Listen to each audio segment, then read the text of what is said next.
जय श्री राम। आइए आगे सुनते हैं श्री शिव पुराण में। हिमवान का पार्वती को शिव की सेवा में रखने के लिए उनसे आज्ञा मांगना और शिव का कारण बताते हुए इस प्रस्ताव को अस्वीकार कर देना। ब्रह्मा जी ने कहा, नारद, फिर शैलराज हिमालय उत्तम फल फूल लेकर अपनी पुत्री के साथ हर्षपूर्वक भगवान हर के समीप गए। वहां जाकर उन्होंने ध्यान परायण त्रिलोकीनाथ शिव को प्रणाम किया और अपनी अद्भुत कन्या काली को हृदय से उनकी सेवा में अर्पित कर दिया। फल फूल आदि सारी सामग्री उनके सामने रखकर पुत्री को आगे करके शैलराज ने शंभु से कहा, भगवान, मेरी पुत्री आप भगवान चंद्रशेखर की सेवा करने के लिए उत्सुक है, अतः आपकी आराधन की इच्छा से मैं इसको साथ लाया हूँ। यह अपनी 2 सखियों के साथ सदा आप शंकर की ही सेवा में रहे। नाथ, यदि आपका मुझ पर अनुग्रह है तो इस कन्या को सेवा के लिए आज्ञा दीजिए। फिर भगवान शंकर ने उस परम मनोहर काम रूपिणी कन्या को देखकर आंखें मूंद ली और अपने त्रिगुणातीत अविनाशी परम तत्व में उत्तम रूप का ध्यान आरंभ किया। उस समय सर्वेश्वर एवं सर्वव्यापी जटाजूटधारी वेदांत वेद चंद्रकला विभूषण शंभु उत्तम आसन पर बैठकर नेत्र बंद किए तप में ही लग गए।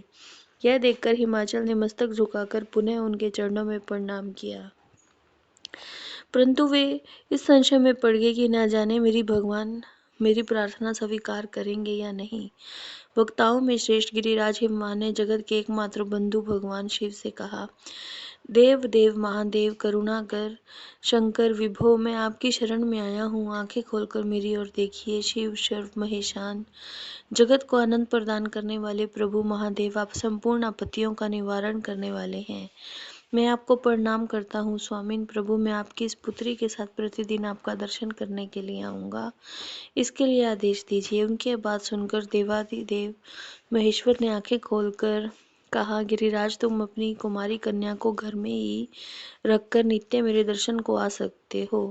महेश्वर की ऐसी बात सुनकर शिवा के पिता हिमवान मस्तक झुकाकर भगवान शिव से बोले, प्रभु, यह तो बताइए कि किस कारण से मैं कन्या को आपके दर्शन के लिए नहीं ला सकता? क्या यह आपकी सेवा के योग्य नहीं है या फिर कोई और कारण है?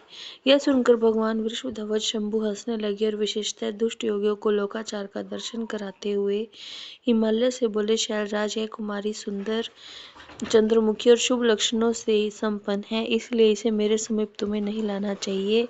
वेदों के परंगत विद्वानों ने नारी को माया रूपिणी कहा है, विशेषतः तपस्वी जनों के तप में विघ्न डालने वाली कहा है। गिरिश्रेष्ठ, मैं तपस्वी योगी और सदा माया से निर्लिप्त रहने वाला हूँ।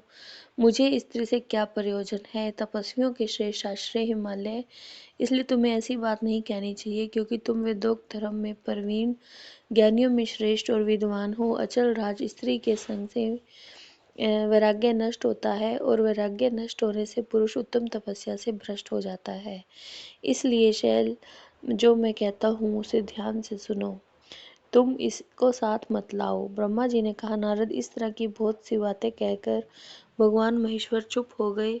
देव ऋषि शंभु का यह निरामय, निष्प्रय और निष्ठुर वचन सुनकर काली के पिता हिमवान चकित, कुछ न कुछ व्याकुल और चुप हो गए।